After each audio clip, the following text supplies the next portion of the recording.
نبی علیہ السلام ایک بار جناب زینب کے پاس آئے گھبرائے ہوئے، بڑی گھبراہٹ میں آپ داخل ہوئے، یقول، اور آپ یہ فرما رہے تھے لا الہ الا اللہ، اللہ کا ذکر، لا الہ الا اللہ جو کلمہ توحید، اور سب سے افضل ذکر، افضل ذکر لا الہ الا اللہ۔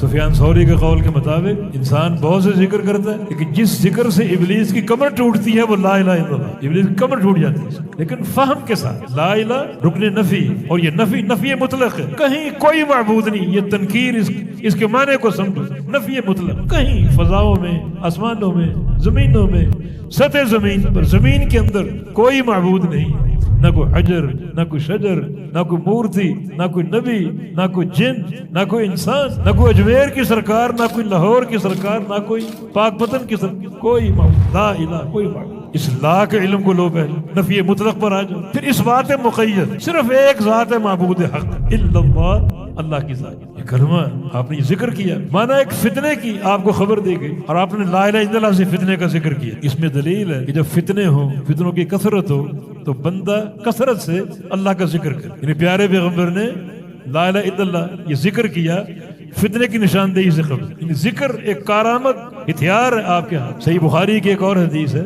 آپ صلی اللہ علیہ وسلم رات کو جلدی بیدار ہو گئے، وضو کا پانی طلب کیا اپنی لونڈی سے، اور آپ نے کیا فرمایا؟ سبحان اللہ ماذا انزل اللیل من الفتن وماذا فتح من الخزائن ایقظ صواعب الفجر رب قاثیۃ فی الدنیا عاریۃ یوم القیامہ۔ ذکر کے ساتھ آپ کو خواب میں فتنے دکھائے اور بڑے خزانے کھولے گئے، وہ بھی فتنہ، تو آپ نیند سے بیدار ہو گئے، جلدی بیدار ہو گئے، وضو کا پانی طلب کیا، فرمایا سبحان اللہ۔ فتنے کے ذکر سے قبل سبحان اللہ کا ذکر، اور سبحان اللہ لا الہ الا اللہ کا ایک ہی معنی، یہ تعبیر ہے لا الہ الا اللہ، سبحان اللہ وبحمدہ، سبحان اللہ والحمدللہ، یہ پورا معنی ہے لا الہ الا اللہ کا۔ تو آپ نے فتنے دیکھے خواب میں، اپنی امت کے لیے خزانے بھی دیکھے، تو آپ گھبرا کے اٹھ گئے، وضو کا پانی طلب کیا، اور ساتھ یہ فرمایا سبحان اللہ۔ کتنے فتنے اللہ نے کھول دیے، کتنے خزانے کھول دیے۔ اور پھر ایک حکم دیا، ایقظوا صواحب الحجر، جو کمروں میں عورتیں سو رہی ہیں ان کو جگاؤ، ان کا جاگنے کا وقت فجر سے قبل تھا، یہ تہجد، تو آپ تو جلدی بیدار ہو گئے، ان کو بھی اٹھاؤ، ان کو بتاؤ یہ بڑے فتنے اللہ نے دکھائے، اللہ سے خیر طلب کرو، تہجد کا اہتمام کرو، اللہ کا ذکر کرو، بڑے فتنے دیکھے۔